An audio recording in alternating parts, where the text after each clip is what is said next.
ഈ ഭൂമിയിൽ മനുഷ്യർ മാത്രം ബുദ്ധിമാന്മാരാണ് എന്ന് നമ്മൾ കരുതാറുണ്ട്.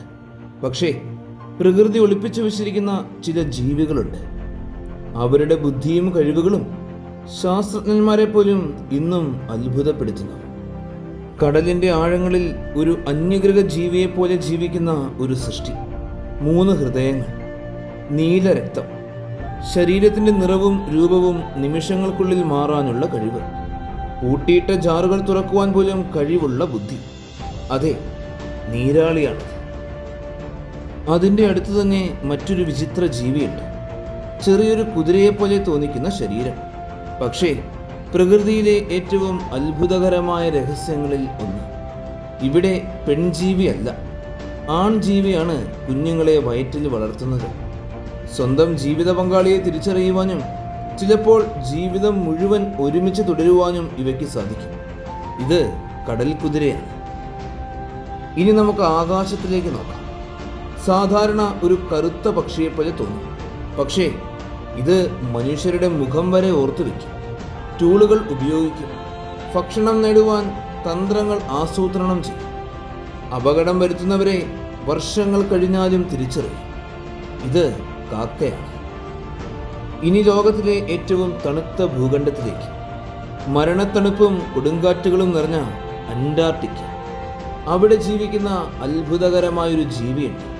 10,000-കണക്കിന് ആളുകൾക്കിടയിൽ നിന്ന് പോലും സ്വന്തം കുഞ്ഞിൻ്റെ ശബ്ദം അവ തിരിച്ചറിയും. ജീവൻ രക്ഷിക്കുവാൻ 100-കണക്കിന് ജീവികൾ ഒരുമിച്ച് കൂടി പരസ്പരം ചൂട് പങ്കിടും. ഇവരാണ് പെൺകുഞ്ഞുങ്ങൾ. കടലിൻ്റെ ആഴങ്ങളിൽ നിന്ന് ആരംഭിച്ച് മഞ്ഞിൻ്റെ സാമ്രാജ്യത്തിലേക്കും ആകാശത്തിലെ ബുദ്ധിമാന്മാരായ വേട്ടക്കാർ വരെ പ്രകൃതി സൃഷ്ടിച്ച ഈ ജീവജാലങ്ങൾ നമ്മെ ഒരു കാര്യം പഠിപ്പിക്കുന്നു. ബുദ്ധി അത് മനുഷ്യന് മാത്രം സ്വന്തമല്ല.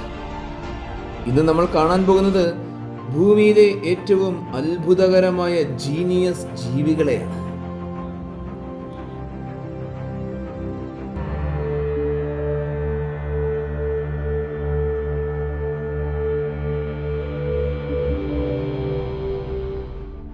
ഈ നീരാളികളെ നമ്മൾ കണ്ട് ശീലിച്ചിട്ടുള്ളവരാണ്. കുട്ടിക്കാലം മുതലേ എല്ലാവർക്കും ഈ ജീവികളെ അറിയാം. ഈ ദൃശ്യങ്ങൾ കാണുമ്പോൾ പലർക്കും അത്ഭുതം തോന്നുമെങ്കിലും ആർക്കും ആവേശമോ സന്തോഷമോ തോന്നാറില്ല. എക്സ്മെൻ സൂപ്പർ ഹീറോകളുടെ രൂപാന്തരീകരണവും ഇതിൽ നിന്നും വ്യത്യസ്തമല്ല. എന്നിട്ടും സിനിമകളിൽ കാണുന്നത് നമ്മൾ അസാധാരണമായി കരുതുന്നു. എന്നാൽ പ്രകൃതിയിൽ സംഭവിക്കുന്ന സമാനമായ കാര്യങ്ങൾ അതിലും അസാധാരണമായിരിക്കാം. അത് നമ്മൾ തിരിച്ചറിയാറേയില്ല. ഈ ജീവികളെ നമ്മൾ കാണുന്ന രീതി മാറ്റുവാൻ സമയമായില്ലേ? ഒക്ടോപ്പസുകൾ പലരും കരുതുന്നതിനേക്കാൾ വളരെയേറെ രസകരമാണ്. സെഫലോപോഡുകളുടെ വർഗത്തിൽപ്പെട്ടവരാണ് ഇവർ.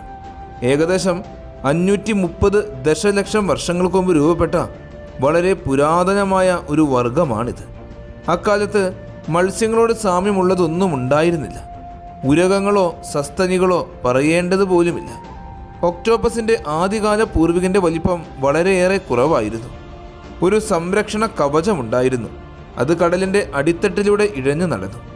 കവചമുള്ളതിനാൽ ഈ ജീവികൾ വളരെയേറെ സാവധാനമാണ് പരിണമിച്ചത്. ഉദാഹരണത്തിന് ആമകൾ ദശലക്ഷക്കണക്കിന് വർഷങ്ങളായി മാറ്റമില്ലാതെ തുടരുന്നു. എന്നാൽ ഏകദേശം 140 ദശലക്ഷം വർഷങ്ങൾക്ക് മുമ്പ് എന്തോ ഒന്ന് സംഭവിച്ചു. ആ ജീവികൾ കവചമില്ലാത്തവരും മൃദുവായും പ്രതിരോധമില്ലാത്തതുമായ ശരീരമുള്ളവരുമായി പരിണമിച്ചു. ഈ കട്ടിയില്ലാത്ത ഒക്ടോപ്പസ് പൂർവികർക്ക് അതിജീവിക്കുവാൻ സാധ്യത വളരെയേറെ കുറവായിരുന്നു.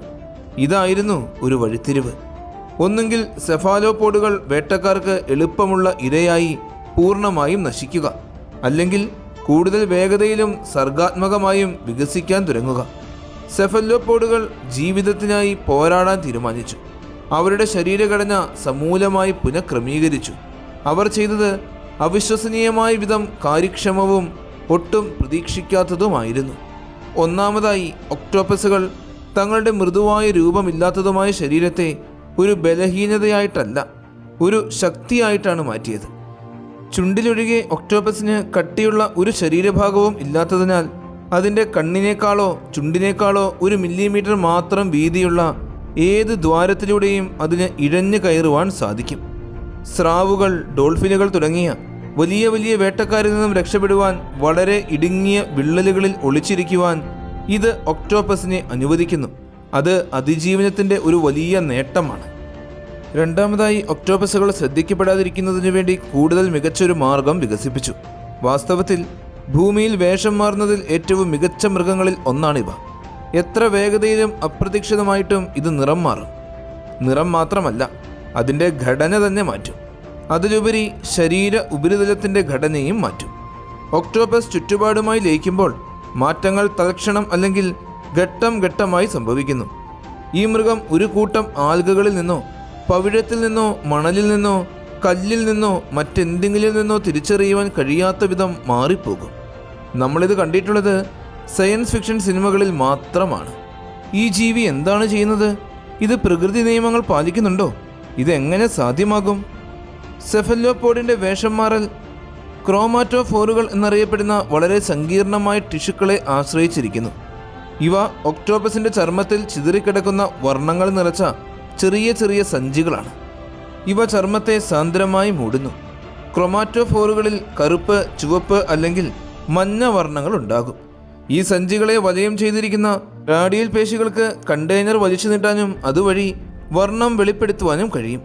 ഒക്ടോപ്പസ് ക്രോമാറ്റോഫോറുകളുള്ള ഏത് കൂട്ടമാണ് തുറക്കുകയോ അടയ്ക്കുകയോ ചെയ്യുന്നത് എന്നതിനെ ആശ്രയിച്ച് ഇതിന് വരകളും പാടുകളും മുഴുവൻ പാറ്റേണുകളും സൃഷ്ടിക്കുവാൻ കഴിയും. തൽക്ഷണം അടുത്തുള്ള വസ്തുക്കളിൽ നിന്നോ പശ്ചാത്തലത്തിൽ നിന്നോ വേർതിരിയുവാൻ കഴിയാത്ത വിധം അത് മാറിപ്പോകും. കറുപ്പ്, ചുവപ്പ്, മഞ്ഞ. അപ്പോൾ മറ്റു നിറങ്ങളോ? ഇതിനായി ഒക്ടോപ്പസ് മറ്റൊരു സംവിധാനമാണ് ഉപയോഗിക്കുന്നത്. ഇത് അതിലും മികച്ചതാണ്. ഒക്ടോപ്പസിൻ്റെ സുതാര്യമായ ചർമ്മത്തിൽ ഒരു തരം അടുക്കുകളായി വളരുന്ന അത്യധികം അസാധാരണമായ നേർത്ത കോശങ്ങളുടെ ഒരു പാളി തന്നെയുണ്ട്. ഇവയെ എറിത്രോഫോറുകൾ എന്നാണ് പറയുന്നത്. ഇത് ക്രോമാറ്റോഫോർ പാളികളുടെ തൊട്ട് താഴെയായിട്ടാണ് സ്ഥിതി ചെയ്യുന്നത്. ക്രോമാറ്റോഫോറുകളിൽ നിന്നും വ്യത്യസ്തമായി ഇവയിൽ വർണ്ണങ്ങൾ അടങ്ങിയിട്ടില്ല. പകരം റിഫ്ലക്റ്റൻസ് എന്നു പേരുള്ള പ്രത്യേക പ്രോട്ടീനുകളാണ് ഇവയിലുള്ളത്. അവയുടെ സവിശേഷ ഗുണം ചില പ്രകാശ തരംഗങ്ങളെ മാത്രം പ്രതിഫലിപ്പിക്കുവാൻ കഴിയും എന്നതാണ്. ഈ എറിത്രോഫോറുകൾ കാരണമാണ് ഒക്ടോപ്പസിന് ലോഹ നീലയുടെയും പച്ചയുടെയും യാഥാർത്ഥ്യമില്ലാത്ത ഷെയ്ഡുകളായി മാറുവാൻ കഴിയുന്നത്. അതുകൊണ്ടും അവസാനിക്കുന്നില്ല.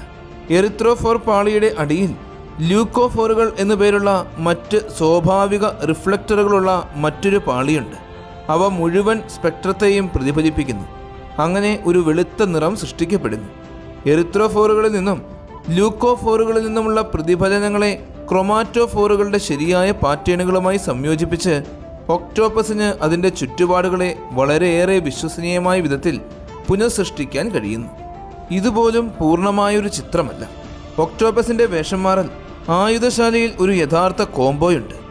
അത് അതിനെ കാഴ്ചയിൽ നിന്നും പൂർണ്ണമായും അപ്രത്യക്ഷമാക്കാൻ സഹായിക്കുന്നു. ഇതിൻ്റെ ചർമ്മത്തിൽ പപ്പില്ലെ എന്നറിയപ്പെടുന്ന മറ്റൊരു ഘടനയുണ്ട്.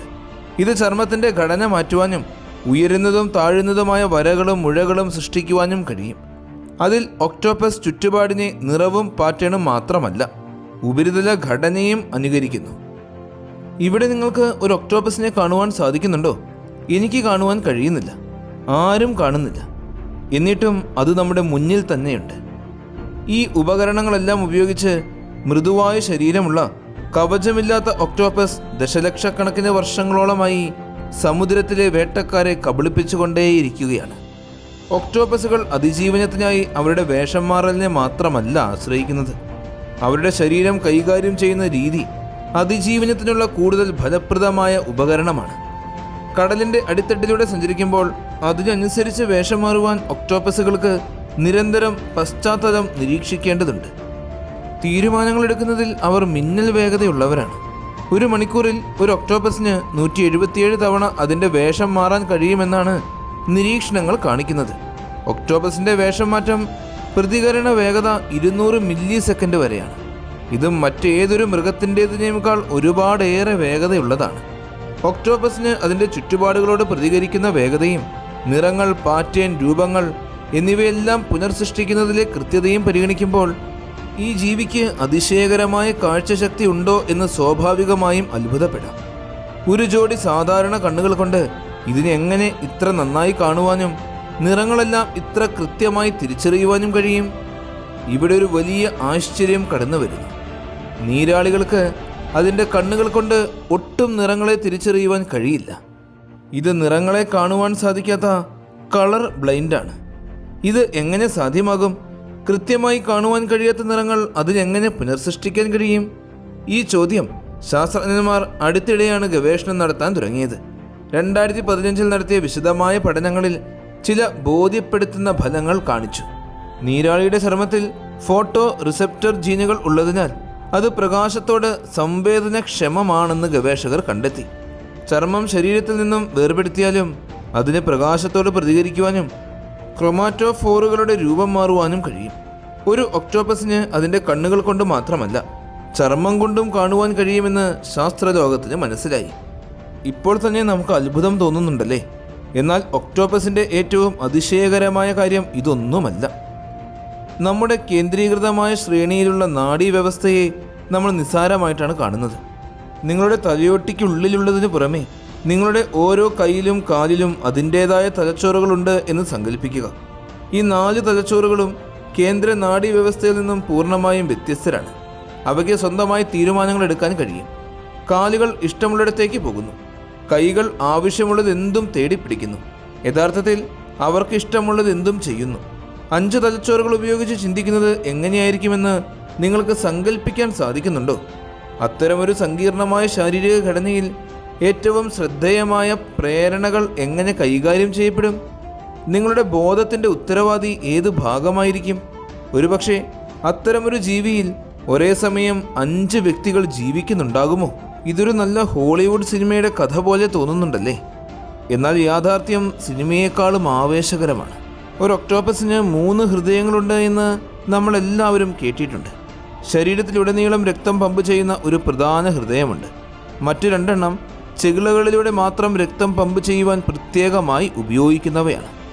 എന്നാൽ അതിൻ്റെ ഓരോ കൈത്തണ്ടയിലും ഒരു പ്രത്യേക മിനി ബ്രെയിൻ ഉണ്ട് എന്ന വസ്തുത നിങ്ങളിൽ എത്ര പേർക്കറിയാം? ഇതൊരു അതിശയോക്തിയല്ല. ഈ നാഡീവ്യൂഹങ്ങൾക്ക് പൂർണ്ണമായും സ്വതന്ത്രമായി തീരുമാനങ്ങൾ എടുക്കുവാൻ കഴിയും. നിങ്ങൾ ഈ ജീവിയുടെ കൈത്തണ്ട മുറിച്ചാൽ പോലും അത് പരിസ്ഥിതിയോട് പ്രതികരിക്കുന്നത് തുടർന്നുകൊണ്ടേയിരിക്കും. ഭീഷണികളിൽ നിന്നും ഓടിപ്പോകുവാൻ ശ്രമിക്കും. സാധ്യതയുള്ള ഇരകളെ പിടിക്കുവാനും ശ്രമിക്കും. ഒക്ടോപ്പസിന്റെ നാഡീവ്യവസ്ഥ എന്നത് വിശകലനത്തിൻ്റെയും നിയന്ത്രണത്തിൻ്റെയും കേന്ദ്രീകൃത അവയവമായി വർത്തിക്കുന്ന തലച്ചോറിനുള്ളിൽ കേന്ദ്രീകരിച്ചിട്ടുള്ളതല്ല. ഇതിൻ്റെ അസ്ഥികൂടമില്ലാത്ത ശരീരത്തിന് എവിടെയും ഏത് ദിശയിലേക്കും വളയുവാൻ സാധിക്കും. അത്തരമൊരു വഴക്കം സങ്കീർണവും വഴക്കമുള്ളതുമായ നിയന്ത്രണവും ആവശ്യപ്പെടുന്നു. പരിണാമ പ്രക്രിയയിൽ ഒക്ടോപ്പസുകൾ അവരുടെ പ്രാദേശിക പ്രശ്നങ്ങൾ സ്വന്തം കൈകാലുകളിലേക്ക് കൈമാറുവാൻ പഠിച്ചു. ഉദാഹരണത്തിന്, ഒരു വ്യക്തി ഒരു ഭരണി തുറക്കുമ്പോൾ അവരുടെ തലച്ചോറ് ഇന്ദ്രിയങ്ങൾ അനുഭവിക്കുന്ന കാര്യങ്ങൾ ശ്രദ്ധ കേന്ദ്രീകരിക്കുന്നു. അതിനോടൊപ്പം തന്നെ കൈപേശികൾക്ക് ഉചിതമായ സിഗ്നലുകൾ നൽകുന്നു. ഒരു നിശ്ചിത ശക്തിയോടെ ഭരണി തുറക്കപ്പെടുന്നു. അല്പം ചലനം വരുത്തുന്നു. ഇത് സ്ഥിരമായി സ്ഥാനമെടുക്കുന്നു. കൂടാതെ നിരവധി സൂക്ഷ്മമായ മോട്ടോർ കമാൻഡുകൾ വരുന്നു. ഈ നിർദ്ദേശങ്ങളെല്ലാം കേന്ദ്രത്തിൽ നിന്നാണ് വരുന്നത്. എന്നാൽ ഒക്ടോപ്പസിനെ സംബന്ധിച്ചിടത്തോളം കൈത്തണ്ട നമ്പർ 5 ഭരണി തുറക്കൂ എന്ന് പറഞ്ഞ് ആവശ്യമായ പെരുമാറ്റ പ്രതികരണം നൽകിയാൽ മതി. അവയുടെ കൈകാലുകൾ സങ്കീർണമായ കൃത്രിമത്വങ്ങളും പരിവർത്തനങ്ങളുമെല്ലാം സ്വതന്ത്രമായി കൈകാര്യം ചെയ്യുന്നു. കേന്ദ്രഭാഗത്തു നിന്ന് പൊതുവായ നിർദ്ദേശങ്ങൾ മാത്രമേ സ്വീകരിക്കുകയുള്ളൂ. ചുരുക്കത്തിൽ ഒക്ടോപ്പസിൻ്റെ നാഡീവ്യവസ്ഥ 9 തലച്ചോറുകൾ ഉൾക്കൊള്ളുന്നു. 1 പ്രധാന തലച്ചോറും ഓരോ കൈത്തണ്ടയിലും ഓരോന്നായി 8 മിനി തലച്ചോറുകളും. 9 തലച്ചോറുകളുള്ള ഒരു ജീവി ആയിരിക്കുക എന്നത് എങ്ങനെയായിരിക്കും? അത്തരമൊരു വ്യക്തിത്വം എങ്ങനെയായിരിക്കും സാധ്യമാവുക? ഇനിയും 100 200 ദശലക്ഷം വർഷങ്ങൾക്കുള്ളിൽ ഒക്ടോപ്പസുകൾ എന്തായി മാറും? അതിന് തീർച്ചയായും യഥാർത്ഥമായ എന്തെങ്കിലും ബോധമുണ്ടാകുമോ? വളരെ കുറഞ്ഞ വിവരങ്ങൾ ലഭ്യമാണെങ്കിലും ഒക്ടോപ്പസുകളുടെ അതിമനോഹരമായ മാനസിക കഴിവുകൾ നമുക്ക് ആത്മവിശ്വാസത്തോടെ ഉറപ്പിക്കുവാൻ കഴിയും. ഉദാഹരണത്തിന്, ഒക്ടോപ്പസിന് മനുഷ്യൻ്റെ മുഖങ്ങൾ എളുപ്പത്തിൽ തിരിച്ചറിയാൻ സാധിക്കും എന്ന് തീർച്ചയായും അറിയാം.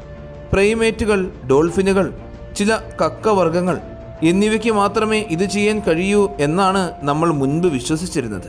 ഒക്ടോപ്പസുകൾ അവരെ പരിപാലിക്കുന്നവരുമായി വളരെ വേഗതയിൽ അടുക്കുകയും അവയുടെ ഉടമയെ മറ്റാളുകളിൽ നിന്നും ശരിക്കും വേർതിരിച്ചറിയാൻ കഴിയുകയും ചെയ്യും. ഒക്ടോപ്പസിന് കുട്ടികൾക്ക് തുറക്കാൻ കഴിയാത്ത പ്രത്യേക അടപ്പുള്ള ഗുളികക്കുപ്പികൾ എളുപ്പത്തിൽ തുറക്കാൻ കഴിയുന്ന അത്രത്തോളം ബുദ്ധിയുണ്ട്. മാത്രമല്ല, സ്ക്രൂ ക്യാപ്പ് ഉപയോഗിച്ച് ജാറിനുള്ളിൽ പൂട്ടിയാൽ അതിൽ നിന്നും രക്ഷപ്പെടുവാനും അതിന് കഴിയും. ഇതിന് ആവശ്യമായ ബുദ്ധിയും കൈത്തണ്ടയുടെ ശക്തിയുമുണ്ട്. ഒക്ടോപ്പസിൻ്റെ ബുദ്ധിയുടെ മറ്റൊരു പ്രധാന അടയാളം കളിക്കുന്നതിലൂടെ കാണുവാൻ കഴിയും. ഒരു മൃഗം മതിയായ ബുദ്ധിയുള്ളതാണെങ്കിൽ അത് സുരക്ഷിതമായിരിക്കുകയും ബോറടിക്കുകയും ചെയ്യുമ്പോൾ സ്വയം വിനോദിക്കാൻ തുടങ്ങും. ഒരിക്കൽ നിരീക്ഷകർ ഒരു ഒക്ടോപ്പസിനെ ഒളിച്ചിരിക്കാൻ ഒരിടം മാത്രമുള്ള ശൂന്യമായ അക്വേറിയത്തിൽ നിക്ഷേപിച്ചു. അവിടെ മറ്റു ആകർഷണങ്ങളൊന്നും ഉണ്ടായിരുന്നില്ല. കുറച്ചു സമയത്തിനു ശേഷം അവർ ഒരു പ്ലാസ്റ്റിക് ജാർ ടാങ്കിലേക്ക് എറിഞ്ഞു. അത് കംപ്രസർ സൃഷ്ടിച്ച ഒഴുക്കിൽ ജലത്തിൻ്റെ ഉപരിതലത്തിലൂടെ ഒഴുകി നടന്നു. ആദ്യം ഒക്ടോപ്പസ് അതിനെ അവഗണിച്ചു. പിന്നീട് അത് വിരസത കാരണം ജാറിലേക്ക് ഒരു ജലധാര ചെയ്തു. അതിനെ പുറത്തേക്ക് എറിഞ്ഞു. ജാർ ഒഴുകുന്നതിനെതിരായി തിരികെ വന്നു. ഇതെല്ലാം ഡസൻ കണക്കിന് തവണ ആവർത്തിച്ചു. ഇതൊരു ലളിതമായ വിനോദമാണ്. പരീക്ഷണത്തിനിടയിൽ എല്ലാ ഒക്ടോപ്പസുകളും ഇത് കണ്ടുപിടിച്ചു. ബുദ്ധിയുടെ സ്വഭാവത്തെക്കുറിച്ചുള്ള സ്ഥാപിത ആശയങ്ങളെ പുനഃപരിശോധിക്കുവാൻ ഇത് ശാസ്ത്രജ്ഞന്മാരെ പ്രേരിപ്പിക്കുന്നു. മുമ്പ് സാമൂഹിക ബന്ധങ്ങളും ആശയവിനിമയങ്ങളുമാണ് ഒരു ഘട്ടത്തിൽ കശേരുക്കളിലെ ബുദ്ധിയെ വികസിപ്പിക്കുവാൻ പ്രേരിപ്പിച്ചത് എന്ന് വിശ്വസിക്കപ്പെട്ടിരുന്നു. എന്നാൽ ഈ കാര്യങ്ങളിൽ ഒക്ടോപ്പസ് എളുപ്പത്തിൽ വ്യവസ്ഥിതിക്ക് വിരുദ്ധമായി പോയി. ഒക്ടോപ്പസ് ഒരു തികഞ്ഞ സ്വയം പര്യാപ്തമായ മൃഗമാണ്. ശ്രേണിയോ സാമൂഹിക പെരുമാറ്റമോ ഒന്നും ഇതിനില്ല. ഒക്ടോപ്പസുകൾ ദശലക്ഷക്കണക്കിന് വർഷങ്ങളോളം നീണ്ടുനിന്ന വലിയ പരിണാമ പാതയിലൂടെയാണ് കടന്നുപോയത്. ദിനോസറുകൾ, ഇക്തിയോസോറസുകൾ, മറ്റ് നിരവധി മൃഗങ്ങൾ എന്നിവയെ തുടച്ചു നീക്കിയ ഭയാനകമായ ദുരന്തങ്ങളെ ഇത് അതിജീവിച്ചു. ഇത് ഒക്ടോപ്പസുകളുടെ ഉത്ഭവത്തെക്കുറിച്ചുള്ള ചോദ്യം വീണ്ടും ഉയർത്തുന്നു. സെഫാലോപോഡുകളുമായുള്ള നമ്മുടെ പരിണാമശാഖയിലെ വളരെക്കാലം മുമ്പ് പിരിഞ്ഞു പോയതിനാൽ ശരീരഘടനയും ശരീരശാസ്ത്രത്തിലും നമ്മൾ തികച്ചും വ്യത്യസ്തരായി മാറി. നമ്മുടെ അവസാനത്തെ പൊതുപൂർവികനായിരുന്ന ഫ്ലാറ്റ്വേം 750 ദശലക്ഷം വർഷങ്ങൾക്ക് മുമ്പ് കടലിൻ്റെ അടിത്തട്ടിൽ കറങ്ങി നടന്നിരുന്നു. അതിനുശേഷം പരിണാമം നമ്മെ വ്യത്യസ്ത ദിശകളിലേക്ക് കൊണ്ടുപോയി. എന്നാൽ ഒക്ടോപ്പസ് ശരിക്കും മറ്റൊരു ഗ്രഹത്തിൽ നിന്ന് വന്നതാണെങ്കിലോ? ശ്രീലങ്കയിലെ ആസ്ട്രോബയോളജി സെൻറ്ററിലെ ഓസ്ട്രേലിയൻ ഇമ്മ്യൂണോളജിസ്റ്റ് എഡ്വിൻ സ്റ്റീലിൻ്റെ നേതൃത്വത്തിലുള്ള ഒരു അന്താരാഷ്ട്ര ശാസ്ത്രജ്ഞന്മാരുടെ സംഘം ഒരാശയം മുന്നോട്ട് വെച്ചു. ഭൂമിയിലെ പരിണാമത്തിന് അന്യഗ്രഹ റെട്രോ വൈറസുകൾ സഹായിച്ചിട്ടുണ്ട്. ചില സെഫാലോപോഡുകൾ വാൽ നക്ഷത്രങ്ങളിൽ വഹിച്ചുകൊണ്ടുവന്ന തയ്യാറായ രൂപത്തിൽ നമ്മുടെ ഗ്രഹത്തിലേക്ക് കടന്നു വന്നവയാണ്. ഒക്ടോപ്പസുകൾക്ക് ഭൗമപരിണാമത്തിൻ്റെ ഫലമായി പ്രത്യക്ഷപ്പെടാൻ കഴിയില്ല എന്ന് അവർ വാദിക്കുന്നു. തലച്ചോറ് വലിപ്പമുള്ള നാഡീവ്യവസ്ഥ, അത്യധികം അസാധാരണമായ കണ്ണുകൾ, മിന്നൽ വേഗതയിലുള്ള വേഷന്മാറൽ തുടങ്ങിയവയെല്ലാം വളരെ സങ്കീർണമായ ശരീരഘടന സവിശേഷതകളെല്ലാം താരതമ്യേന കുറഞ്ഞ സമയത്തിനുള്ളിലാണ് പ്രത്യക്ഷപ്പെട്ടത്. ഒക്ടോപ്പസ് ജീനോമിന് 33,000 പ്രോട്ടീൻ കോഡിംഗ് ജീനുകളുണ്ട്. ഇത് മനുഷ്യരെക്കാൾ വളരെയേറെ കൂടുതലാണ്. ചില ജനിതക സവിശേഷതകൾ മറ്റ് സെഫാലോപോഡുകളിൽ നിന്നും തീവ്രമായി വ്യത്യാസപ്പെട്ടിരിക്കുന്നു. അത്തരം ജനിതക സവിശേഷതകൾ ക്രമരഹിതമായ മ്യൂട്ടേഷനുകളിലൂടെ ഉയർന്നു വരുവാൻ സാധ്യതയില്ലെന്നും ഈ ജീനുകൾക്ക് പ്രപഞ്ചപരമായ ഉത്ഭവമാണുള്ളത് എന്നും സ്റ്റീലിൻ്റെ സംഘം വിശ്വസിക്കുന്നു. ഈ സിദ്ധാന്തം വലിയ വിമർശനങ്ങൾക്ക് വിധേയമായിട്ടുണ്ട് എങ്കിലും ജീവൻ്റെയും പരിണാമത്തിൻ്റെയും ഉത്ഭവത്തെക്കുറിച്ചുള്ള ചർച്ചകൾക്ക് ഇത് തീ കൊളുത്തി. ഒക്ടോപ്പസുകൾ എവിടെ ഉത്ഭവിച്ചാലും അവ പലതരത്തിൽ അവ പരിണാമത്തിൻ്റെ ഒരു ബദൽഗതിയെ പ്രതിനിധീകരിക്കുന്നു. അവർക്ക് സ്വന്തമായി ഒരുതരം നാഗരികത കെട്ടിപ്പടുക്കുന്നതിന് ധാരാളം അവസരങ്ങൾ ഉണ്ടായിരുന്നു. ദശലക്ഷക്കണക്കിന് വർഷങ്ങളോളമായി ബുദ്ധി വികസിപ്പിക്കുവാനും ഒരുതരം നാഗരികത കെട്ടിപ്പടുക്കുവാനും വളരെ അധികം സാധ്യതയുണ്ടായിട്ടും എന്തുകൊണ്ടായിരിക്കും ഒക്ടോപ്പസുകൾക്ക് വളരെ ബുദ്ധിമാന്മാരാണെങ്കിലും മൃഗങ്ങളായി തുടരുവാൻ തിരഞ്ഞെടുക്കപ്പെട്ടത്? എന്തുകൊണ്ടാണ് നമ്മൾ സൃഷ്ടിയുടെ മകുടമായത്, അവരതാകാതെ പോയത്? കാരണം ബുദ്ധിയുടെ കുറവല്ല, വിരോധാഭാസമെന്ന് പറയട്ടെ. അവരുടെ ശക്തികൾ അവരുടെ ബലഹീനതകളായി മാറി. സെഫാലോപോഡുകളുടെ രക്തം ഹീമോസൈനിൻ ഉപയോഗിക്കുന്നു. അതിൽ നമ്മുടെ ഹീമോഗ്ലോബിൻ പോലെ ഇരുമ്പിന് പകരം ചെമ്പാണ് അടങ്ങിയിരിക്കുന്നത്. അതുകൊണ്ടാണ് അതിൻ്റെ നിറം നീലയായി മാറിയത്.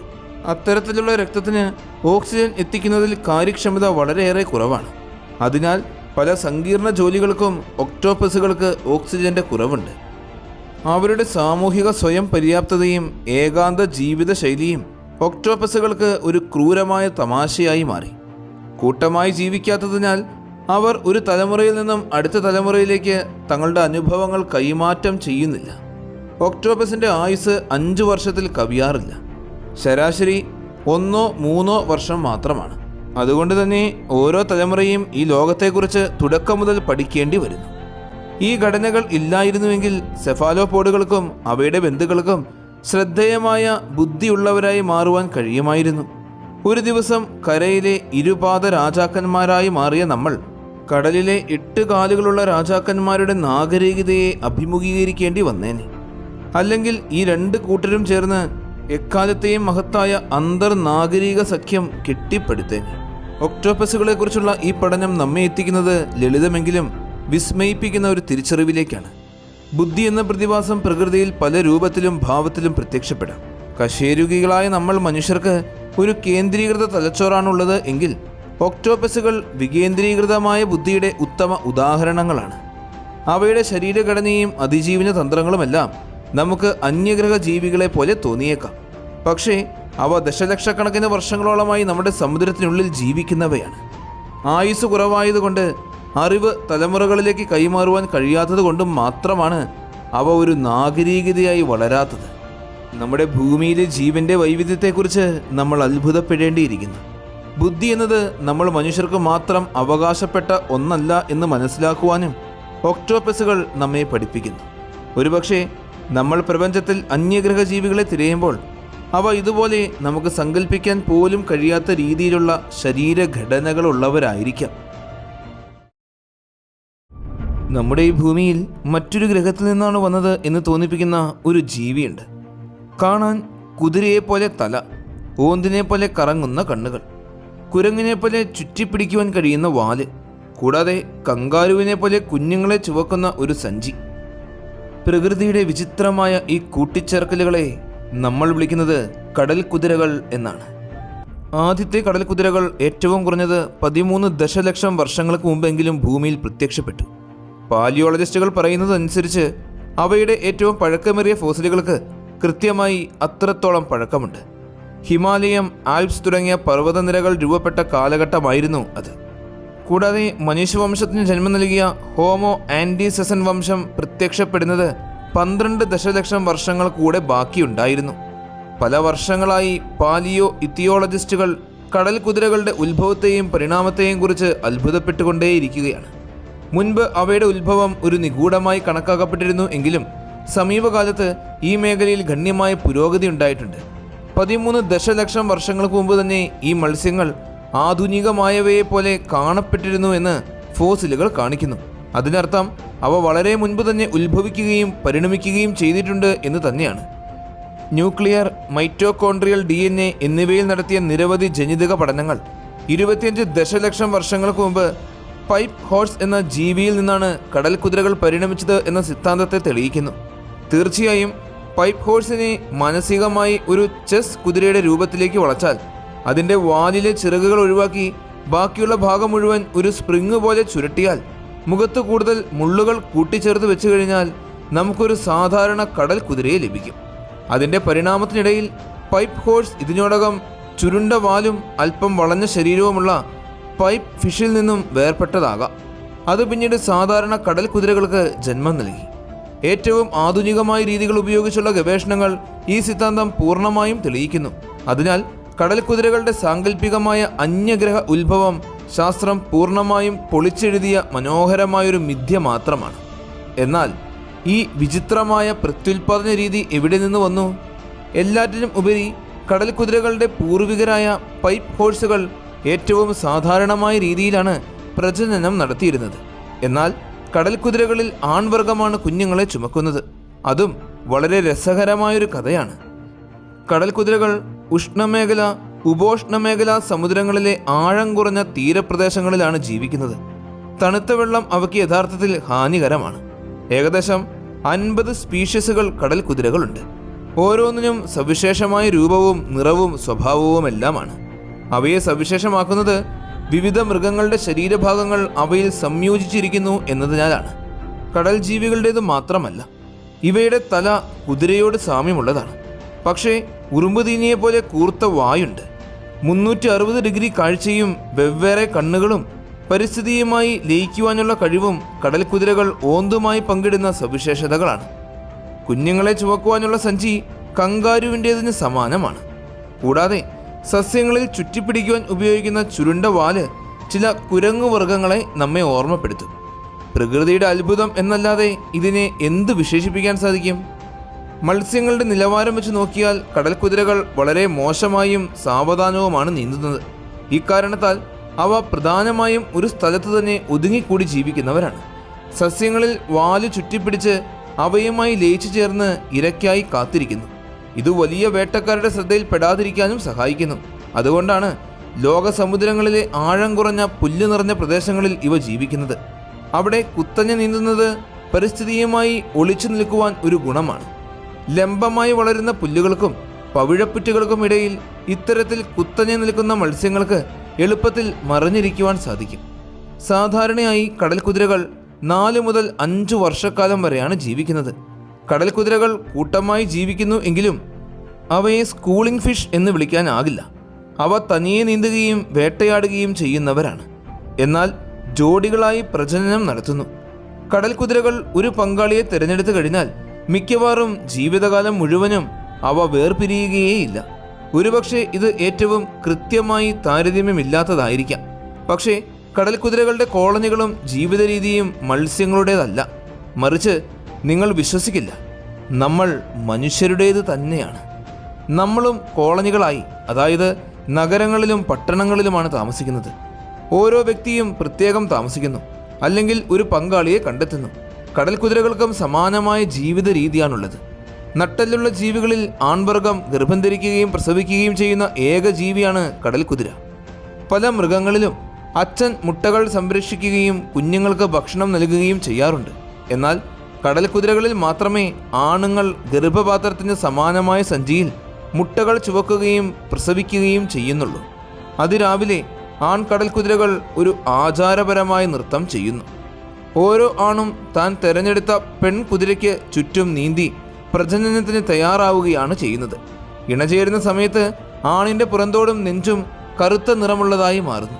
പരസ്പരം ചുറ്റിപ്പിടിച്ച് പല നിറങ്ങൾ മിന്നിച്ച് ദിവസങ്ങളോളം നീണ്ടു നിൽക്കുന്ന നൃത്തം ചെയ്യുവാൻ കഴിവുള്ള പ്രതിഭാധനന്മാരായ നർത്തകരാണ് ഈ കടൽക്കുതിരകൾ. തല കുനിച്ച് പെൺകടൽക്കുതിരയ്ക്ക് ചുറ്റും വാല് തറയിൽ മുട്ടിച്ചുകൊണ്ട് ആൺകടൽക്കുതിര നൃത്തം ചെയ്യുന്നു. ഈ നൃത്തം എല്ലാ ദിവസവും നടക്കുമെങ്കിലും ഇണചേരുന്നത് ആണും പെണ്ണും ഒരേ സമയം പക്വത പ്രാപിക്കേണ്ടതുണ്ട്. ഇണചേരുന്ന ദിവസം പെൺകടൽക്കുതിര പെട്ടെന്ന് തല ഉയർത്തി മുകളിലേക്ക് നീന്തുന്നു. ആൺകുതിര അവളെ പിന്തുടരുന്നു. ഈ നിമിഷം പെണ്ണിൻ്റെ അണ്ഡാശയക്കുഴലും ആണിൻ്റെ വിടർന്ന സഞ്ചിയും കാണുവാൻ കഴിയും. പെൺകുതിര ഈ സഞ്ചിക്കുള്ളിലേക്ക് മുട്ടകൾ നിക്ഷേപിക്കുകയാണ് ചെയ്യുക. അവ ആൺകുതിര ബീജസങ്കലനം നടത്തുന്നു. ഈ മുഴുവൻ പ്രക്രിയയ്ക്കും വെറും 6 സെക്കൻഡുകൾ മാത്രമേ എടുക്കൂ. എത്രമാത്രം വ്യത്യസ്തമാണല്ലേ! നമ്മുടെ പ്രകൃതി അത്ഭുതങ്ങളാൽ സമ്പന്നമാണ്. ആണിൻ്റെ സഞ്ചി സസ്തനികളിലെ പ്ലാസെൻ്റയ്ക്ക് തുല്യമാണ്. ഇത് വളരുന്ന കുഞ്ഞുങ്ങൾക്ക് ഓക്സിജനും പോഷകങ്ങളും നൽകുന്നു. എന്തുകൊണ്ടാണ് പ്രകൃതി ഈ ചുമതല ആണിന് നൽകിയത് എന്നത് ശാസ്ത്രജ്ഞർക്ക് ഇന്നും നിഗൂഢമായ കാര്യമാണ്. എന്നിരുന്നാലും പരമാവധി കുഞ്ഞുങ്ങളെ ഉൽപ്പാദിപ്പിക്കുവാൻ ഇത് സഹായിക്കുന്നു എന്നതാണ് പ്രധാന സിദ്ധാന്തം. ആൺകുതിര കുഞ്ഞുങ്ങളെ ചുമക്കുവാൻ തുടങ്ങുമ്പോൾ തന്നെ പെൺകുതിര അടുത്ത മുട്ടകൾ ഉൽപ്പാദിപ്പിക്കാൻ തുടങ്ങുന്നു. അങ്ങനെ പ്രജനന പ്രക്രിയ നിർത്താതെ തുടർന്നുകൊണ്ടേയിരിക്കുന്നു. കുഞ്ഞുങ്ങളിൽ 0.5% താഴെ മാത്രം മുതിർന്ന പ്രായം വരെ അതിജീവിക്കുന്ന ഒരു വർഗത്തിന് ഇത് വളരെ അത്യാവശ്യമാണ്.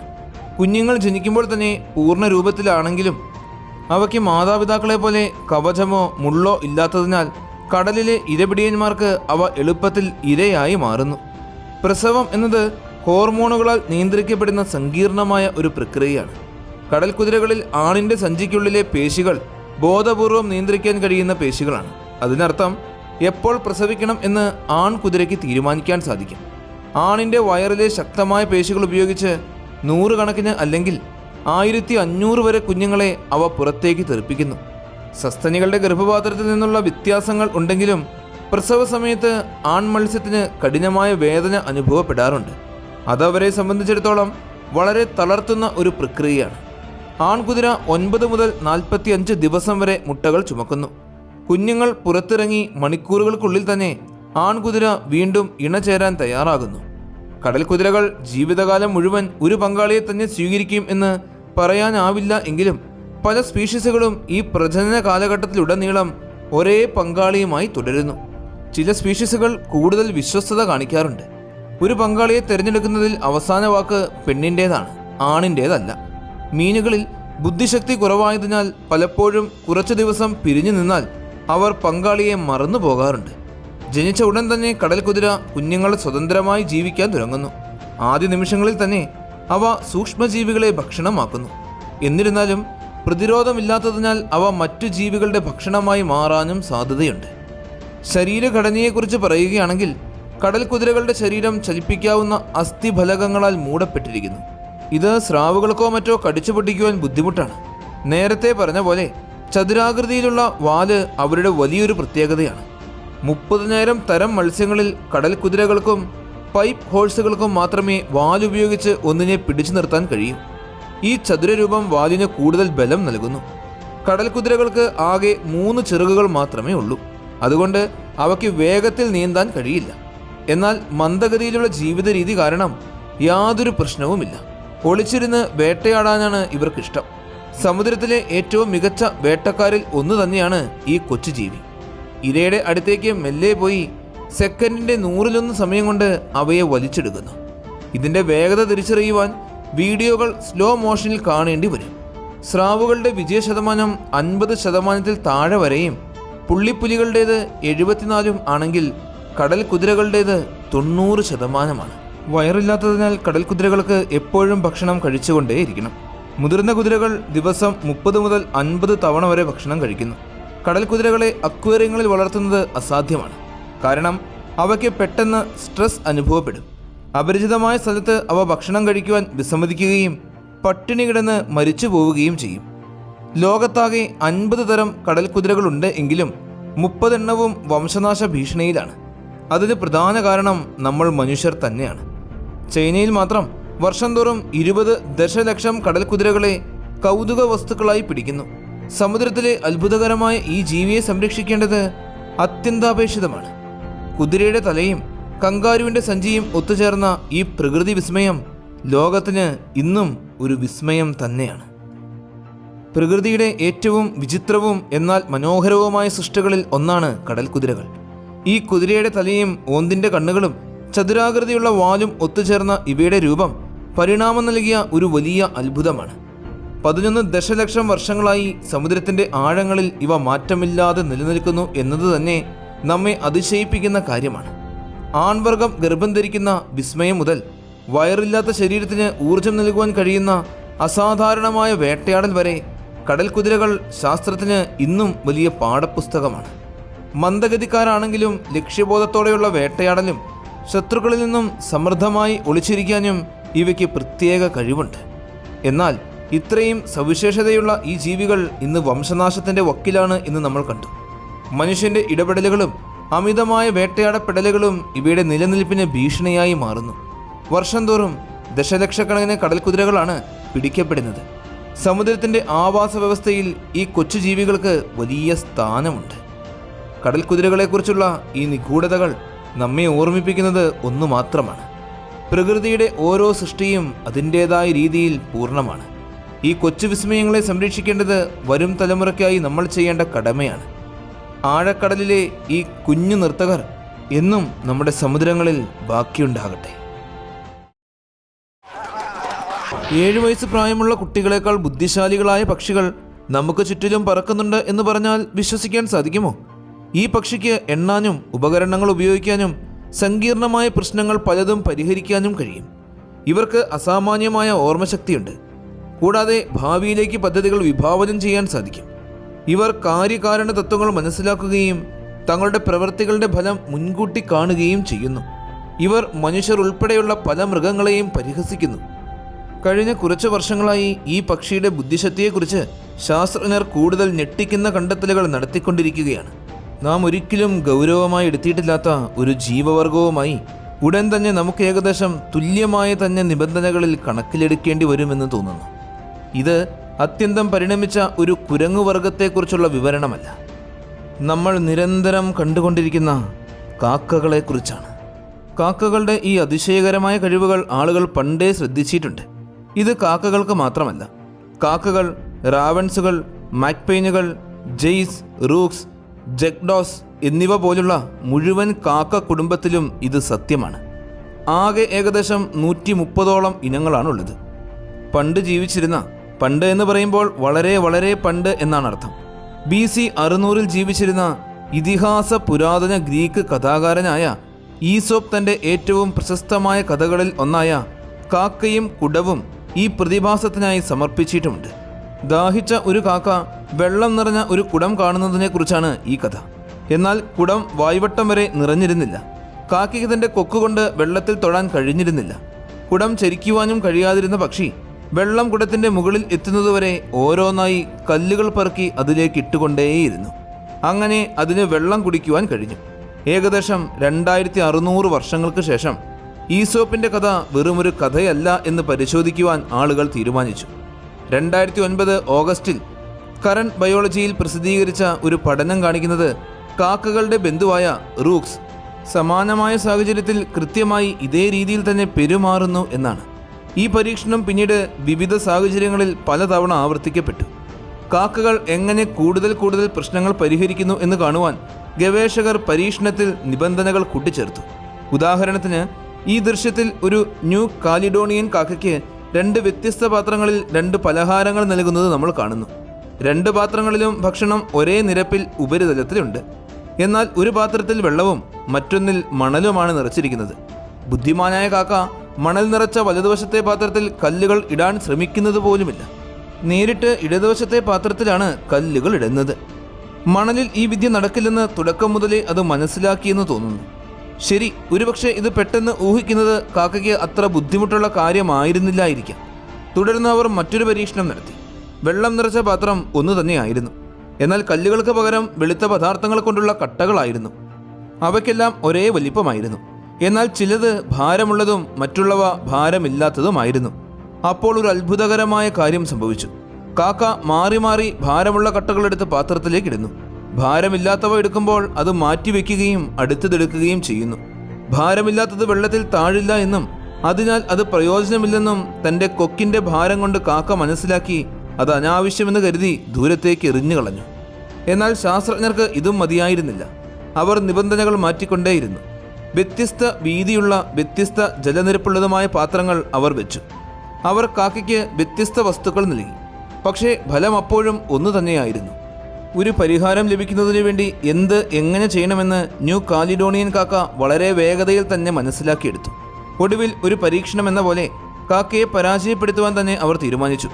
അവർ ഇത്തരത്തിലൊരു പ്ലാൻ തയ്യാറാക്കി. വെള്ളം നിറച്ച 3 പാത്രങ്ങളുണ്ട്. നടുവിലേതാണ് ഏറ്റവും വീതി കുറഞ്ഞത്. ഇതിൽ ഒരു രുചികരമായ ഭക്ഷണം ഉപരിതലത്തിൽ ഒഴുകുന്നുണ്ട്. കാക്കയ്ക്ക് അത് നേരിട്ടെടുക്കുവാൻ കഴിയില്ല. ജലനിരപ്പ് വളരെ താഴ്ന്നതാണ്. ഇതിനടുത്ത് മേശപ്പുറത്ത് കല്ലുകളുണ്ട്. ഇവയുടെ വലിപ്പം മനഃപൂർവ്വം തിരഞ്ഞെടുത്തതാണ്. അതുകൊണ്ട് അവ ഭക്ഷണമുള്ള നടുവിലത്തെ പാത്രത്തിലേക്ക് ഇറങ്ങില്ല. എന്നാൽ വശങ്ങളിലെ പാത്രങ്ങളിൽ അത് പ്രവേശിക്കും.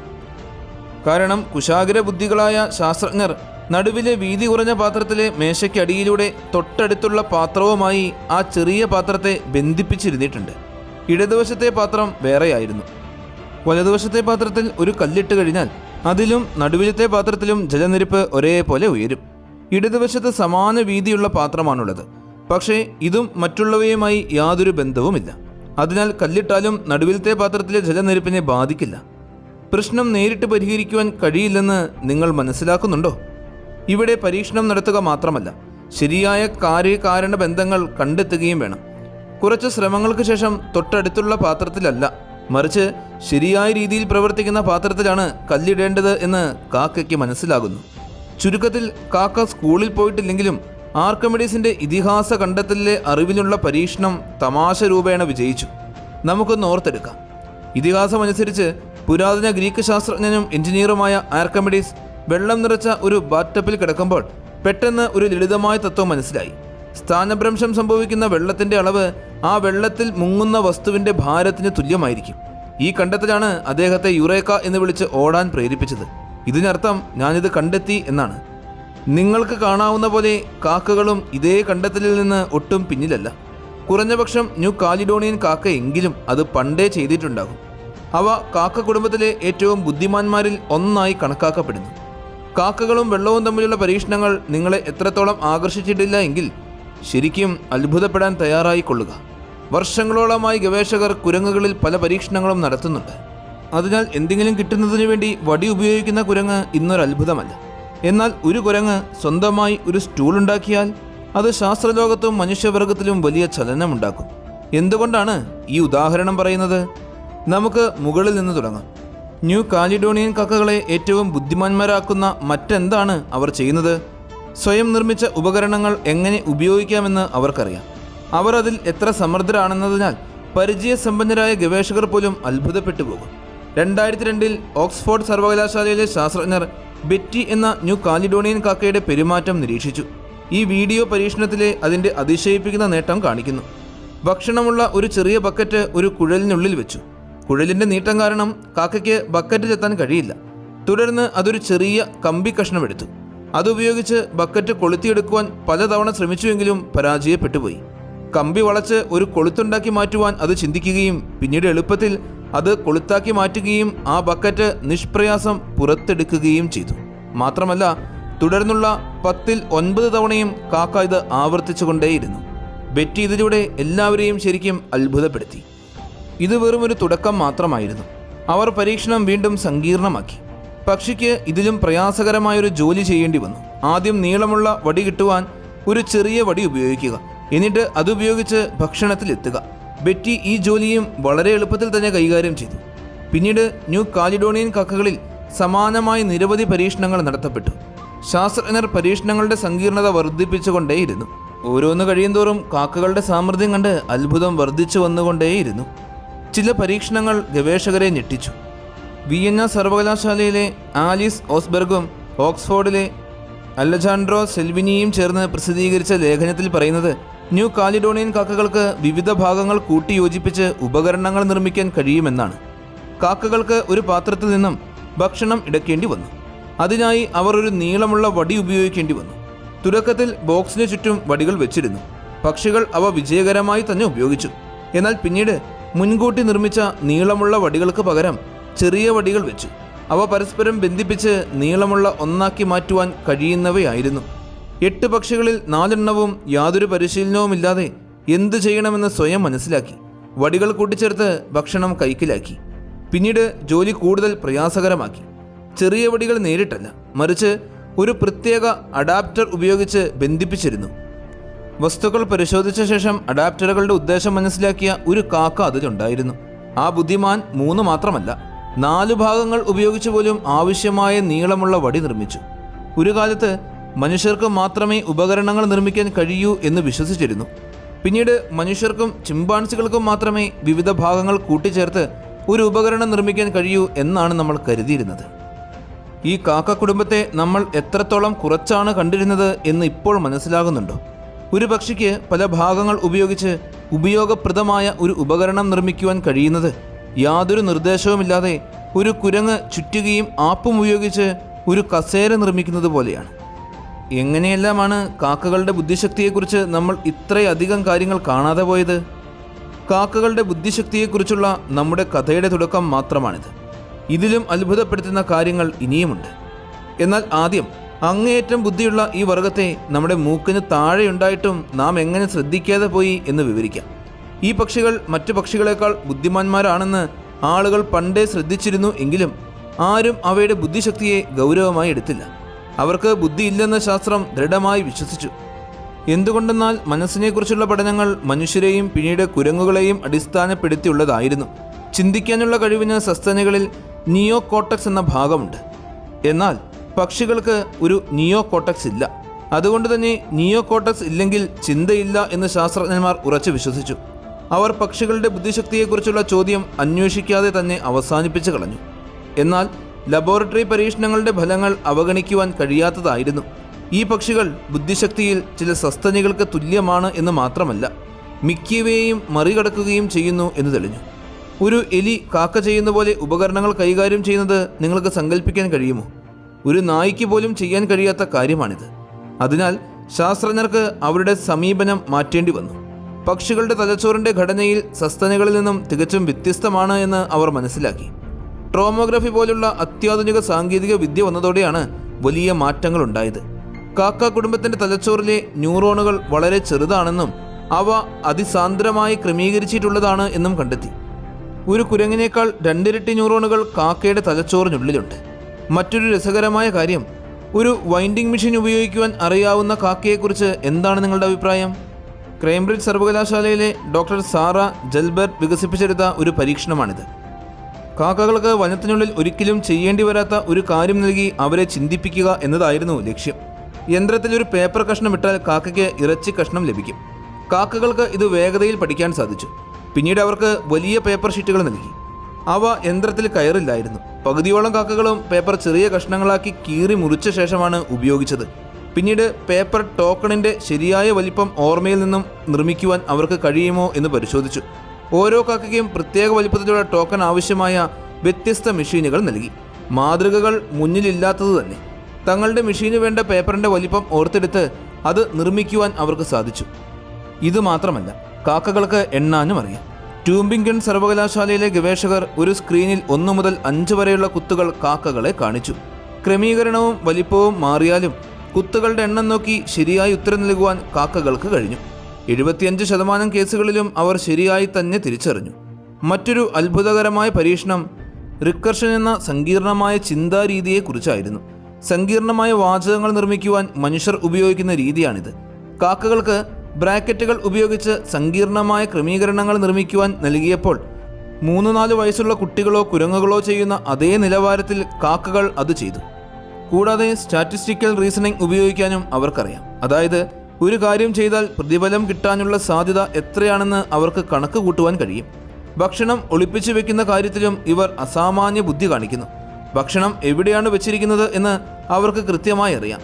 ചിലപ്പോൾ അത് കണ്ടെത്തുവാൻ അടയാളങ്ങൾ വരെ വെക്കാറുണ്ട്.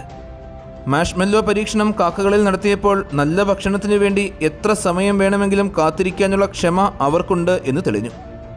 ജപ്പാനിലെ കാക്കകൾ ട്രാഫിക് ഉപയോഗിച്ച് പരിപ്പുകൾ പൊട്ടിക്കുന്നതും ബാങ്ക് കാർഡ് ഉപയോഗിച്ച് ടിക്കറ്റ് എടുക്കാൻ ശ്രമിക്കുന്നതും അവരുടെ ബുദ്ധിശക്തിയുടെ വലിയ തെളിവുകളാണ്. കാക്കകൾ ആംഗ്യഭാഷ ഉപയോഗിച്ച് ആശയവിനിമയം നടത്താറുണ്ട്. അവർ മരിച്ചവർക്കായി നിശബ്ദമായി ഒത്തുചേരാറുണ്ട്. നായ്ക്കളെയും പൂച്ചകളെയും കളിയാക്കുന്നതും ഇവർക്കിഷ്ടമാണ്. ഇന്ന് ലോകത്ത് മാലിന്യം ശേഖരിക്കുവാനും മറ്റ് കാക്കകളെ ജോലിക്ക് നിയമിക്കാറുണ്ട്. സ്വീഡനിൽ സിഗരറ്റ് കുട്ടികൾ ശേഖരിക്കുവാൻ കാക്കകളെ ഉപയോഗിക്കുന്നത് ശുചീകരണ ചെലവ് ഗണ്യമായി കുറയ്ക്കുന്നു. ഭാവിയിൽ പോലീസിനെ സഹായിക്കുവാനും കുറ്റവാളികളെ തിരിച്ചറിയുവാനും കാക്കകൾക്ക് കഴിഞ്ഞേക്കാം. ചുരുക്കത്തിൽ കാക്കകൾ വെറുമൊരു പക്ഷിവർഗമല്ല, മറിച്ച് ഭൂമിയിൽ ഏറ്റവും ബുദ്ധിശക്തിയുള്ള ജീവികളിൽ ഒന്ന് തന്നെയാണ്. ഒരു ചെറിയ നിലക്കടലയുടെ വലിപ്പമുള്ള അവരുടെ തലച്ചോറ് സസ്തനികളിൽ നിന്നും വ്യത്യസ്തമായിട്ടാണെങ്കിലും അതിലെ ന്യൂറോണുകളുടെ സാന്ദ്രതയും പ്രവർത്തന രീതിയും കുരങ്ങുകളെ പോലെയുള്ള പ്രൈമേറ്റുകളെക്കാൾ മികച്ച ബുദ്ധിശക്തി നൽകുവാൻ അവരെ പ്രാപ്തരാക്കുന്നു. സങ്കീർണമായ ഉപകരണങ്ങൾ നിർമ്മിക്കുവാനും ആർക്കമിഡീസ് തത്വം പോലുള്ള ഭൗതിക ശാസ്ത്ര തത്വങ്ങൾ പ്രായോഗികമായി ഉപയോഗിക്കാനുമുള്ള അവരുടെ കഴിവ് അത്ഭുതകരമാണ്. കൃത്യമായി ആശയവിനിമയം നടത്തുന്നതിനും തങ്ങളുടെ വർഗത്തിൽപ്പെട്ടവർ മരിക്കുമ്പോൾ ദുഃഖാചരണം നടത്തുന്നതിനും തലമുറകളിലേക്ക് അറിവുകൾ കൈമാറുന്നതിനും കാക്കകൾക്ക് കഴിയുന്നു. സിഗരറ്റ് കുറ്റികൾ ശേഖരിക്കുവാനും മാലിന്യങ്ങൾ വൃത്തിയാക്കുവാനുമായി കാക്കകളെ ഉപയോഗിക്കുന്നത് പോലെ ഭാവിയിൽ മനുഷ്യരുടെ ദൈനംദിന ജീവിതത്തിലും സുരക്ഷാ കാര്യത്തിലും കാക്കകൾ നമ്മുടെ വലിയ സഹായിയായി മാറിയേക്കാം. നാം ഒരിക്കലും ഗൗരവമായി എടുത്തിട്ടില്ലാത്ത ഈ പക്ഷികളെ നാം ഇനി ആദരവോടെയും ബഹുമാനത്തോടെയും കാണേണ്ടിയിരിക്കുന്നു. ഒരുപക്ഷെ ഭാവിയിൽ മനുഷ്യന് തുല്യമായി കണക്കാക്കാവുന്ന ബുദ്ധിയുള്ള ഒരു വർഗമായി കാക്കകൾ മാറിയേക്കാം. ഇന്ന് ജീവിച്ചിരിക്കുന്ന 18 ഇനം പെൻഗ്വിനുകളും സ്പെനിഡേ കുടുംബത്തിലെ അംഗങ്ങളാണ്. ഇത് സ്പെനിസിഫോംസ് എന്ന ക്രമത്തിൽ ഉൾപ്പെടുന്നവരാണ്. ഈ ഇനത്തിൽ ഏതൊന്നിനെക്കുറിച്ചും നിങ്ങൾ ശ്രദ്ധിക്കുന്ന ആദ്യത്തെ കാര്യം അവ ഇന്ന് ശാസ്ത്രത്തിന് അറിയാവുന്ന മറ്റേതൊരു ജീവനുള്ള പക്ഷിയിൽ നിന്നും തികച്ചും വ്യത്യസ്തമാണ് എന്നതാണ്. ഒന്നാമതായി, ഈ ഇനങ്ങളെല്ലാം പൂർണ്ണമായും പറക്കാൻ കഴിവില്ലാത്തവരാണ്. പറക്കാൻ കഴിയാത്ത വിധം ഭാരമുള്ളവരാണിവർ. കൂടാതെ അവർക്കതിൻ്റെ ആവശ്യവുമില്ല. പെൻഗ്വിനുകൾ വായുവിലൂടെ പറക്കാനുള്ള കഴിവിന് പകരമായി വെള്ളത്തിനടിയിൽ പറക്കാനുള്ള കഴിവ് സ്വീകരിച്ചവരാണ്. അവരുടെ ചെറുതും വീതിയേറിയതുമായ ചിറകുകൾ ശക്തമായ ഫ്ലിപ്പറുകളായി മാറിയിരിക്കുന്നു. പെൻഗ്വിൻ ചിറകുകൾക്ക് പറക്കുന്ന പക്ഷികളിൽ കാണുന്ന അതേ അടിസ്ഥാന അസ്ഥിഘടനയാണുള്ളത്. എന്നാൽ പെൻഗ്വിനുകളിൽ വ്യക്തിഗത അസ്ഥികൾ ചെറുതും കരുത്തുറ്റതുമാണ്. കരയിൽ ഈ പക്ഷികൾ അവരുടെ വീടായ തീരപ്രദേശങ്ങളിലൂടെ ചാടിയും വഴുതിയും നടക്കുമ്പോൾ അല്പം വിചിത്രമായി നമുക്ക് തോന്നും. എന്നാൽ വെള്ളത്തിനടിയിൽ കഥ മാറുന്നു. ഒരു പെൻഗ്വിനിൻ്റെ വാട്ടർ പ്രൂഫ് തൂവലുകളും കാര്യക്ഷമമായ ശരീരഘടനയും ചെറിയ ടോർപിഡോളുകളെ പോലെ തിരമാലകളിലൂടെ കുതിക്കുവാൻ അവരെ അനുവദിക്കുന്നു. അവർ അവരുടെ മുഴുവൻ ജീവിതത്തിൻ്റെ ശരാശരി പകുതിയോളം വെള്ളത്തിനടിയിലാണ് ചിലവഴിക്കുന്നത്. മറ്റൊരു പക്ഷി ഗ്രൂപ്പിനേക്കാളും അവർ അവിടെ കൂടുതൽ സുഖകരമായി ജീവിക്കുന്നു. പെൻഗ്വിനുകളുടെ തൂവലുകൾ ശരീരത്തെ ജലപ്രതിരോധത്തിന് മാത്രമുള്ളതല്ല. ചില ഇനങ്ങൾ ജീവിക്കുന്ന കഠിനമായ, പലപ്പോഴും മരവിപ്പിക്കുന്ന ചുറ്റുപാടുകളിൽ പക്ഷികളെ സംരക്ഷിക്കുവാൻ സഹായിക്കുന്നു. അവരുടെ തൂവലുകൾക്കിടയിൽ പെൻഗ്വിനുകൾ വായുപാളികളെ തടഞ്ഞു നിർത്തുന്നു. അത് വെള്ളത്തിൽ പൊങ്ങിക്കിടക്കുവാൻ അവരെ സഹായിക്കുന്നു. നീന്തുമ്പോൾ സമാനതകളില്ലാത്ത വേഗതയിലേക്ക് അത് അവരെ എത്തിക്കുന്നു. തൂവലുകളുടെ നിറം മിക്കവാറും എല്ലായ്പ്പോഴും പുറകിൽ കറുപ്പും വയറിൽ വെള്ളയും ആയിരിക്കും. ഇത് കൗണ്ടർ ഷെയ്ഡിംഗ് എന്നറിയപ്പെടുന്ന ഒരു രീതിയിലൂടെ വേട്ടക്കാരിൽ നിന്നും സ്വയം ഒളിക്കുവാൻ പെൻഗ്വിനുകളെ സഹായിക്കുന്നു. ഒരു പെൻഗ്വിനിന്റെ വെളുത്ത വയർ മുകളിൽ നിന്നുള്ള സൂര്യപ്രകാശവുമായി ലയിക്കുവാൻ സഹായിക്കുന്നു. അതിനാൽ താഴെ കാത്തിരിക്കുന്ന വിശന്ന കൊലയാളി തിമിംഗലങ്ങൾക്കോ സ്രാവുകൾക്കോ അവരെ കണ്ടെത്തുക എന്നത് പ്രയാസമായിരിക്കും. മാത്രമല്ല, ഒരു പെൻഗ്വിനിന്റെ കറുത്ത പുറംഭാഗം താഴെയുള്ള ഇരുണ്ട ജലവുമായി ലയിക്കുവാൻ സഹായിക്കുന്നു. ഇതിനർത്ഥം വെള്ളത്തിന് മുകളിൽ നീന്തുന്ന ഏതൊരു വേട്ടക്കാരിൽ നിന്നും അവർ മറയ്ക്കപ്പെടുന്നു എന്നാണ്. കരയിലിരിക്കുമ്പോൾ ഒരു പെൻഗ്വിൻ അതിൻ്റെ വാലും ചിറകുകളും ഉപയോഗിച്ച് കുത്തനെ നിൽക്കുവാൻ സ്വയം ബാലൻസ് ചെയ്യും. മഞ്ഞുപാളികൾ പുതച്ച തണുപ്പുള്ള പ്രദേശങ്ങളിൽ താമസിക്കുന്നവർക്ക് പരന്ന രീതിയിൽ വഴുതി നീങ്ങുവാൻ കഴിയും. ഇത് ഊർജം സംഭരിച്ചുകൊണ്ട് വേഗതയിൽ സഞ്ചരിക്കുവാൻ പെൻഗ്വിനുകളെ സഹായിക്കുന്നു. എങ്കിലും കരയിൽ അവർ വേട്ടയാടപ്പെടാൻ സാധ്യതയുണ്ട്, പ്രത്യേകിച്ച് കുറുക്കന്മാരെ പോലുള്ള ഒരു വേട്ടക്കാരൻ്റെ സാന്നിധ്യത്തിൽ ജലത്തിൻ്റെ അതിരിൽ നിന്നും അകലെയാണെങ്കിൽ. അതിനാൽ ഏതുതരം വേട്ടക്കാരാണ് അവരെ വേട്ടയാടുന്നത് എന്നതിനെ ആശ്രയിച്ച് ജലത്തിൻ്റെ സുരക്ഷിതത്വത്തിലേക്കോ തിരിച്ചോ പിൻവാങ്ങുവാനുള്ള കഴിവിനെയാണ് പെൻഗ്വിനുകൾ ആശ്രയിക്കുന്നത്. പെൻഗ്വിനുകളെപ്പോലെ ജലജീവിതവുമായി പൊരുത്തപ്പെട്ട മറ്റു പക്ഷിവർഗങ്ങൾ വളരെ കുറവാണ്. അവർ വെള്ളത്തിനടിയിലെ ലോകത്തെ യഥാർത്ഥ അക്രോബാറ്റുകളാണ്. ഉദാഹരണത്തിന്, ജെൻഡു പെൻഗ്വിൻ ഭൂമിയിലെ ഏറ്റവും വേഗതയിൽ നീന്തുന്ന ഒരു പക്ഷിയാണ്. ഇത് മണിക്കൂറിൽ 36 കിലോമീറ്റർ, അതായത് 22 മൈൽ വേഗത കൈവരിക്കുന്നു. എംപറർ പെൻഗ്വിനുകൾ ഏറ്റവും വലിയ പെൻഗ്വിൻ ഇനം മാത്രമല്ല, ഇതുവരെ രേഖപ്പെടുത്തിയിട്ടുള്ളതിൽ വെച്ച് ഏറ്റവും ആഴത്തിലേക്ക് മുങ്ങുന്ന പക്ഷിവർഗം കൂടിയാണ്. വേട്ടയാടപ്പെടുമ്പോൾ അവർ 550 മീറ്റർ അല്ലെങ്കിൽ 1800 അടിയിൽ കൂടുതൽ ആഴത്തിലെത്താൻ കഴിയും. ഈ ആഴത്തിൽ സൂര്യരശ്മികൾ കുറവാണ്, കാഴ്ച മങ്ങുകയും ചെയ്യും. ഒരു മനുഷ്യൻ്റെ ഏറ്റവും ആഴത്തിലുള്ള ഫ്രീ ഡൈവ് 2012 ഹെർബർട്ട് നിച്ച് നേടിയതാണ്. അദ്ദേഹം 250 മീറ്ററിൽ കൂടുതൽ താഴ്ചയിലേക്ക് പോയി. ഇതൊരു മനുഷ്യനെ സംബന്ധിച്ചിടത്തോളം അസാധ്യമായ നേട്ടമാണ്. പക്ഷേ ഒരു എംപറർ പെൻഗ്വിനെ സംബന്ധിച്ചിടത്തോളം അങ്ങനെയല്ല. പെൻഗ്വിനുകളെ ദക്ഷിണാർദ്ധഗോളത്തിൽ ഉടനീളം നമുക്ക് കാണുവാൻ സാധിക്കും. തെക്ക് അന്റാർട്ടിക്ക മുതൽ വടക്ക് ഗാലപ്പാഗോസ് ദ്വീപുകൾ വരെ അവർ വ്യാപിച്ചു കിടക്കുന്നു. ആർട്ടിക്കിൽ ഇവ പൂർണ്ണമായും ഇല്ല. അതിനാൽ പോപ്പ് സംസ്കാരത്തിൻ്റെ ചിത്രീകരണങ്ങളുടെ ഫലമായി ധ്രുവക്കരടികളും പെൻഗ്വിനുകളും അരികിലായി ജീവിക്കുന്നു എന്ന ചിന്ത നമ്മുടെ മനസ്സിൽ പതിഞ്ഞിട്ടുണ്ട്. എങ്കിലും ഇവ തമ്മിലുള്ള കൂടിക്കാഴ്ച സ്വാഭാവികമായി ഒരിക്കലും സംഭവിക്കില്ല. കൂടാതെ അവർ തണുപ്പുള്ള പ്രദേശങ്ങളിൽ മാത്രമല്ല ജീവിക്കുന്നത്. അങ്കോള, നമീബിയ, ദക്ഷിണാഫ്രിക്ക, ഓസ്ട്രേലിയ എന്നിവിടങ്ങളിലെ ചൂടുള്ള തീരങ്ങളിൽ ചില ഇനങ്ങൾ വളരുന്നു. സാധാരണയായി പെൻഗ്വിൻ വലുതാകും തോറും അവ കാണപ്പെടുന്ന അന്തരീക്ഷം കൂടുതൽ തണുപ്പുള്ളതായിരിക്കും. എന്നാൽ ചില ഒഴിവാക്കലുകളുമുണ്ട്. തണുപ്പിനെ ധീരമായി നേരിടുവാൻ അവരുടേതായ പ്രത്യേകതയുള്ള ചില ചെറിയ ഇനങ്ങളുടെ ആവാസ കേന്ദ്രം കൂടിയാണ് അന്റാർട്ടിക്ക. പെൻഗ്വിൻ ആവാസ വ്യവസ്ഥകളെല്ലാം തീരപ്രദേശങ്ങളെ കേന്ദ്രീകരിച്ചുള്ളതാണ്. അവിടെ സമൃദ്ധമായ മത്സ്യങ്ങളുള്ള ജലം കാണപ്പെടുന്നു. കരയിൽ പാറക്കെട്ടുകളും മണൽ നിറഞ്ഞ തീരങ്ങളും മഞ്ഞുപാളികളും വേട്ടക്കാർ ഇല്ലാത്ത ചെറിയ ദ്വീപുകളിലുമെല്ലാം അവരെ കാണുവാൻ സാധിക്കും. ഇന്ന് ലോകത്ത് 18 ഇനം പെൻഗ്വിനുകളാണുള്ളത്. അവയെ 6 ജനുസുകളായി തിരിച്ചിട്ടുമുണ്ട്. അടുത്ത ബന്ധമുള്ള ഇനങ്ങളെല്ലാം കാഴ്ചയിൽ ഒരുപോലെ ആയിരിക്കും തോന്നുക. ഇവയെ തിരിച്ചറിയാൻ പോലും പ്രയാസമായിരിക്കും. അറിയപ്പെടുന്ന പെൻഗ്വിൻ ഇനങ്ങളെ നമുക്കൊന്ന് കാണാം. ആദ്യത്തേത് മാക്രോണി പെൻഗ്വിൻ.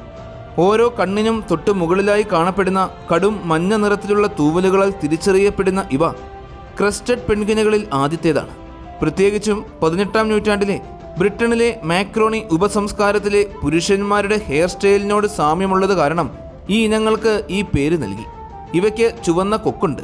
സബ് അന്റാർട്ടിക്കൻ ദ്വീപുകളിലും അന്റാർട്ടിക് ഉപദ്വീപുകളിലും ഇവയെ കാണുവാൻ സാധിക്കും.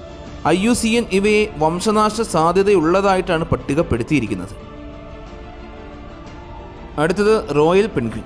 ന്യൂസിലാൻഡിന് തെക്കുള്ള മാക്വാറി ദ്വീപിൽ മാത്രം കാണപ്പെടുന്ന ഇവയെ IUCN ഏറ്റവും കുറഞ്ഞ ആശങ്കയുള്ളവരായിട്ടാണ് പട്ടികപ്പെടുത്തിയിരിക്കുന്നത്. ചിലർ ഇവയെ മാക്രോണി പെൻഗ്വിനിൻ്റെ ഉപജാതിയായി വിശ്വസിക്കുന്നു. പക്ഷേ ഇവരുടെ വെളുത്ത മുഖവും താടിയും കൊണ്ട് തിരിച്ചറിയുവാൻ കഴിയും. ഇവർ കൂടുതൽ സമയവും സമുദ്രത്തിൻ്റെ മധ്യഭാഗത്താണ് ചിലവഴിക്കുന്നത്. Northern rock hopper penguin. തെക്കൻ ഇന്ത്യ, അറ്റ്ലാന്റിക് മഹാസമുദ്രത്തിലെ ദ്വീപുകൾ എന്നിവിടങ്ങളിൽ വ്യാപകമായി കാണപ്പെട്ടിരുന്നു. ഈ ഇനം 1950-കൾക്ക് ശേഷം 90% ലോകത്ത് കുറഞ്ഞു. ഇപ്പോൾ IUCN ഇവയെ വംശനാശം നേരിടുന്നതായിട്ടാണ് കണക്കാക്കുന്നത്.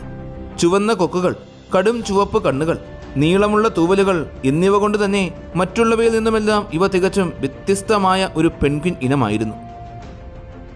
അടുത്തത് സദേൺ റോക്ക് ഹോപ്പർ പെൻഗ്വിൻ. ഇതിൻ്റെ വടക്കേ കസിനിൽ നിന്നും നേർത്ത മഞ്ഞ നിറത്തിലുള്ള ക്രസ്റ്റ് കൊണ്ട് മാത്രമേ ഇവയെ വേർതിരിച്ചറിയുവാൻ സാധിക്കൂ. IUCN വംശനാശ ഭീഷണിയുള്ള ഇനമായിട്ട് തന്നെയാണ് ഈ വർഗത്തെയും വർഗീകരിച്ചിരിക്കുന്നത്. പാറകളിൽ നിന്ന് പാറകളിലേക്ക് ചാടുന്ന ഇവയെ വലിയ കോളനികൾക്കുള്ളിലേ നമുക്ക് കാണുവാൻ സാധിക്കൂ. അടുത്തത് ഫിയോർഡ്ലാൻഡ് പെൻഗ്വിൻ. ന്യൂസിലാൻഡിൻ്റെ സൗത്തേൺ ഐലൻഡിൽ മാത്രം കാണപ്പെടുന്ന ഒരു പ്രത്യേക തരം പെൻഗ്വിനാണിത്. ഇവയും വംശനാശ ഭീഷണി നേരിട്ടുകൊണ്ടിരിക്കുകയാണ്. അടുത്തത് സ്നെയർ പെൻഗ്വിൻ. കാഴ്ചയിൽ ഫിയോർഡ്ലാൻഡ് പെൻഗ്വിനോട് വളരെയേറെ സാമ്യമുള്ള ഇവ ന്യൂസിലാൻഡിന് വടക്കുള്ള സ്നെയർ ദ്വീപുകളിൽ മാത്രമേ കാണപ്പെടുന്നുള്ളൂ. മാവോറി ജനതയാണ് ഈ പക്ഷിയെ ആദ്യമായി കണ്ടെത്തിയത്. അവർ അതിനെ പോങ്കോട്ടിയാവ എന്നാണ് വിളിച്ചിരുന്നത്. അടുത്തത് ഇററ്റ് ക്രസ്റ്റഡ് പെൻഗ്വിൻ. ഈ ഇനത്തിൻ്റെ മഞ്ഞ ക്രസ്റ്റ് നേരെ മുകളിലേക്കാണ് നിൽക്കുന്നത്. അതുകൊണ്ടാണ് ഇവയെ ഇററ്റ് ക്രസ്റ്റഡ് പെൻഗ്വിൻ എന്ന് വിളിക്കുന്നത്. ന്യൂസിലാൻഡിന് പുറത്തുള്ള ബൗണ്ടി, ആൻറ്റിപ്പൊഡീസ് ദ്വീപുകളിലാണ് ഇവ കൂടുതലായും കാണപ്പെടുന്നത്. ഇവയും മറ്റു പല ഇനങ്ങളെപ്പോലെ തന്നെ വംശനാശ ഭീഷണി നേരിട്ടുകൊണ്ടിരിക്കുന്ന പെൻഗ്വിൻ ഇനമാണ്. Galapagos penguin. ഇക്വഡോറിലെ ഗാലപാഗോസ് ദ്വീപുകളിൽ മാത്രം കാണപ്പെടുന്ന ഇവയും വംശനാശ ഭീഷണി നേരിട്ടുകൊണ്ടിരിക്കുന്നവയാണ്. ബാൻഡഡ് പെൻഗ്വിനുകളിൽ ആദ്യത്തേതാണിത്. ഇവയുടെ കഴുത്തിലും നെഞ്ചുഭാഗത്തും കറുത്ത ബാൻഡുകളുണ്ട്. കറുത്ത തലയും ചിറകുകളും ഇവയെ തിരിച്ചറിയുവാൻ സഹായിക്കുന്നു. Humboldt penguin. തെക്കേ അമേരിക്കയുടെ പസഫിക് തീരങ്ങളിൽ കാണപ്പെടുന്ന ഇവ മൃഗശാലകളിൽ സാധാരണയായി കാണപ്പെടുന്ന ഒരു ഇനമാണ്. പരിവേഷകനായ അലക്സാണ്ടർ വോൺ ഹംബോൾട്ടിൻ്റെ പേരാണ് ഇവയ്ക്ക് നൽകിയിരിക്കുന്നത്. IUCN ഇവയെ വംശനാശ സാധ്യതയുള്ളവയായിട്ടാണ് വർഗീകരിച്ചിരിക്കുന്നത്. അടുത്തത് മഗലനിക് പെൻഗ്വിൻ. ഇവയെ തെക്കേ അമേരിക്കയുടെ തെക്കൻ തീരഭാഗങ്ങളിൽ കാണാൻ സാധിക്കും. പോർച്ചുഗീസ് പരിവേഷകനായ ഫെർഡിനാൻഡ് മഗലിൻ്റെ പേരാണ് ഇവയ്ക്ക് നൽകിയിരിക്കുന്നത്. African penguin. ഈ ഇനം തെക്കു പടിഞ്ഞാറൻ ആഫ്രിക്കയുടെ തീരഭാഗങ്ങളിലാണ് കാണപ്പെടുന്നത്. കഴുതിയെപ്പോലുള്ള ശബ്ദം കാരണം ഇവയെ ജാക്കാസ് പെൻഗ്വിൻ എന്നും വിളിക്കുന്നു. ദൗർഭാഗ്യവശാൽ ഇവയും വംശനാശ ഭീഷണി നേരിട്ടുകൊണ്ടിരിക്കുകയാണ്. അഡലി പെൻഗ്വിൻ.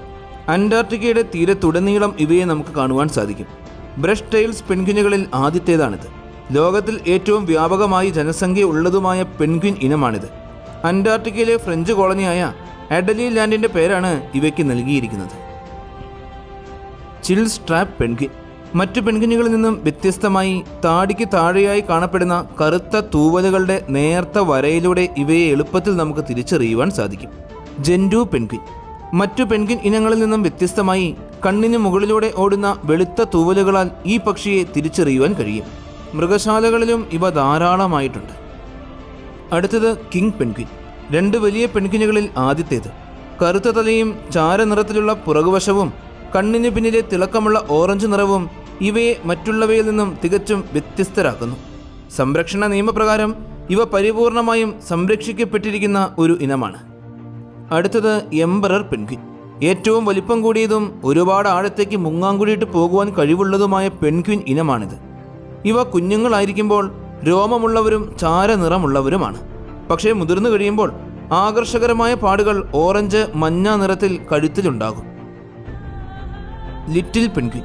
ലോകമെമ്പാടുമുള്ള പെൻഗ്വിൻ ഇനങ്ങളിൽ ഏറ്റവും വലിപ്പം കുറഞ്ഞ പെൻഗ്വിനാണിത്. 33 സെൻറ്റിമീറ്റർ മാത്രമേ ഇവയ്ക്ക് ഉയരമുള്ളൂ. ബ്ലൂ അല്ലെങ്കിൽ ഹെയറി പെൻഗ്വിൻ എന്നും ഇവ അറിയപ്പെടുന്നു. ന്യൂസിലാൻഡിലെയും ഓസ്ട്രേലിയയിലെയും മണൽ നിറഞ്ഞ തീരങ്ങളിൽ ഇവയെ നമുക്ക് കാണുവാൻ സാധിക്കും. Yellow eyed penguin. വംശനാശ ഭീഷണി നേരിടുന്ന ഈ പെൻഗ്വിൻ ന്യൂസിലാൻഡിൻ്റെ സൗത്ത് ഐലൻഡിൽ മാത്രം കാണപ്പെടുന്നു. വിളറിയ മഞ്ഞ ക്രസ്റ്റും മഞ്ഞ കണ്ണുകളും ഇതിൻ്റെ പ്രത്യേകതയാണ്. പെൻഗ്വിനുകൾ സാമൂഹിക പക്ഷികളാണ്. അവയെ കോളനികൾ എന്നറിയപ്പെടുന്ന വലിയ ഗ്രൂപ്പുകളിലാണ് സാധാരണ നമുക്ക് കാണുവാൻ സാധിക്കുക. ചില സ്പീഷീസുകളിൽ ലക്ഷക്കണക്കിന് പെൻഗ്വിനുകൾ ഉണ്ടാകും. കോളനികൾ വളരെ ശബ്ദായമാനമാണ്. അതിനാൽ പരസ്പരം ആശയവിനിമയം നടത്തുവാൻ അവർ വിവിധ തരത്തിലുള്ള ശബ്ദങ്ങൾ വികസിപ്പിച്ചെടുത്തിട്ടുണ്ട്. പെൻഗ്വിനുകൾ മറ്റൊരാളുടെ ശ്രദ്ധയാകർഷിക്കുവാൻ വേണ്ടി ചെറുതും മൂർച്ചയേറിയതുമായ ശബ്ദങ്ങൾ ഉണ്ടാക്കുന്നു. പല സ്പീഷീസുകളും തല സാവധാനം ഉയർത്തി മുകളിലേക്ക് നോക്കുന്ന രീതിയിലുള്ള ആശയവിനിമയം നടത്താറുമുണ്ട്. കോളനികളിൽ താമസിക്കുന്നത് വേട്ടക്കാരിൽ നിന്നും രക്ഷപ്പെടുവാൻ പെൺകിനികളെ സഹായിക്കുന്നു. ഒരു വലിയ കൂട്ടത്തിലായിരിക്കുമ്പോൾ ഒരു പ്രത്യേക പെൺകിനിയെ മാത്രം വേട്ടയാടുന്നത് ശത്രുക്കൾക്ക് വളരെ ബുദ്ധിമുട്ടായിരിക്കും. ബ്രീഡിംഗ് സമയത്ത് മിക്ക പെൺകിനികളും ഒരു ഇണയെ കണ്ടെത്തുന്നു. അവർ ആ സീസണിൽ ഉടനീളം ഒന്നിച്ചു നിൽക്കുന്നു. സാധാരണയായി 2 മുട്ടകൾ ഇവർ ഇടാറുണ്ട്.